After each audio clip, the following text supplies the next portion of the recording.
आज चाहिँ हामी घरमा मोमो बनाउन गइरहेको छौँ। जियाले चाहिँ यहाँ सबै प्रेप गरिराखी छे। हेलो हाय जिया चाहिँ यहाँ प्याज काटिरहेको छ अनि हामीले यहाँ बन्दा चाहिँ पहिलेदेखि काटिसक्यौँ। And I am making a अचारको चपिङको डिपार्टमेन्ट चाहिँ मिस काव्य नेपानेको एकदम ठिक्कको पिसेसमा उसले काटिरहेको छ। यो पिस देख्दाखेरि टमाटरको यो साइज देख्दाखेरि अचार यस्तो मिठो हुन्छ जस्तो लागिरहेको नि मलाई। मैले कल्पना नै गर्न सकेँ होइन। है गोलु तिमी के खाने रे आज? मोमो। कसले बनाउने मोमो? जियाले। Yes. Are you ready to eat momo? Okay then. Jia keema बनाउनको लागि सबै कुरा म्यारिनेट गरिराखेको छ। तर यसमा प्रब्लम छ, हाम्रो किमा फ्रिजमा डिप फ्रिजमा पग्लेकै छैन। कतिहरू पग्लिन्छ जस्ट वेटिङ। कस्तो हुन्छ हामीलाई पनि थाहा होइन। We are making first time. Jia चाहिँ फर्स्ट टाइम मेक गरिरहेको छ। तिमी पनि फर्स्ट टाइम होला भाइ? म पनि फर्स्ट टाइम हो। नभए त हामी त फर्स्ट टाइम गरिदिन्थ्यो, घरमा बनाउने गरेको थिएन। के पिठो मुस्न थालेको थियो, जियाले पानी धेरै हालेर फेरि एउटा प्रब्लम भयो। अब फेरि फिक्स गर्न थालिसक्यो हामीले। हाम्रो आज मोमो बनाउँदा यति धेरै प्रब्लम आएको छ, खाँदा कस्तो हुन्छ यो चाहिँ थाहा होइन, तर प्रब्लम धेरै भइसक्यो आज। सो हाम्रो अचार पनि अलमोस्ट रेडी हुन थाल्यो, तर बत्ती नै गयो। त्यही भएर हामी ग्राइन्ड गर्न पाएको छैनौँ। धेरै कुरामा हामी अड्कियो बत्ती गएर।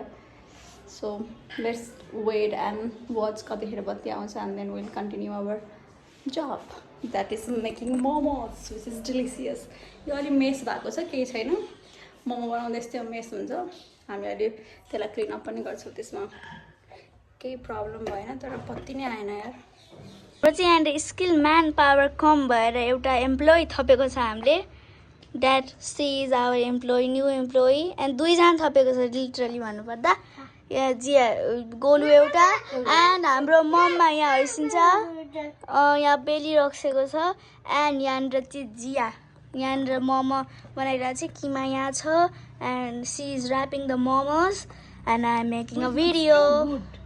हेर्दा चाहिँ एकदम मिठो देखेको छ, बास्ना पनि एकदम मिठो छ। हामीले मोमो फाइनली स्टिमको लागि हाल्यौँ है। It looks nice. Let's see taste चाहिँ लुक्स अनुसार हुन्छ कि हुँदैन। Oh my god, can't wait to taste it. Are you excited? I'm very much excited. Okay, that's great. मेरो अचार चाहिँ एकदम मिठो देखिरहेको छ। लुक्स त हेर्दा त म त कहिले मोमो बनाएर खाउँला अचारसँग भइसक्यो। जियाले त कति मिठो, हेर्दै मिठो जस्तो अचार बनाइसक्यो। I am so proud of you Jiya. Thank you. हाम्रो यो फर्स्ट लटवाला मोमो चाहिँ कस्तो मिठो भएछ। हामीले पाकिसक्यो यो। अब कतिखेर मजाले खाउँला जस्तो भइसक्यो मलाई त।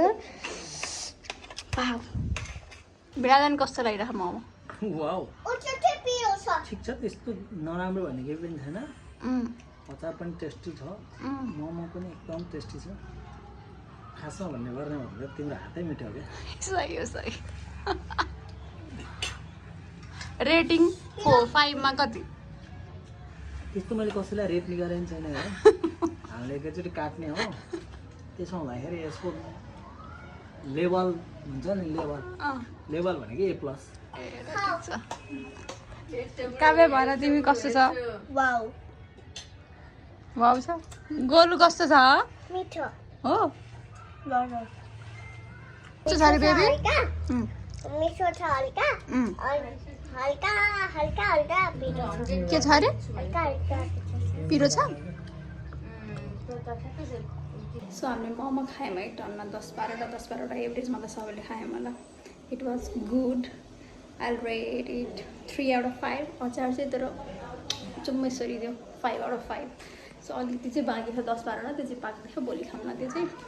So it was a well spend Saturday with family. I am proud of myself. मैले त्यत्रो मोमो बनाएर खुवाएँ। It felt good actually. So bye bye, फेरि भेटौँ न।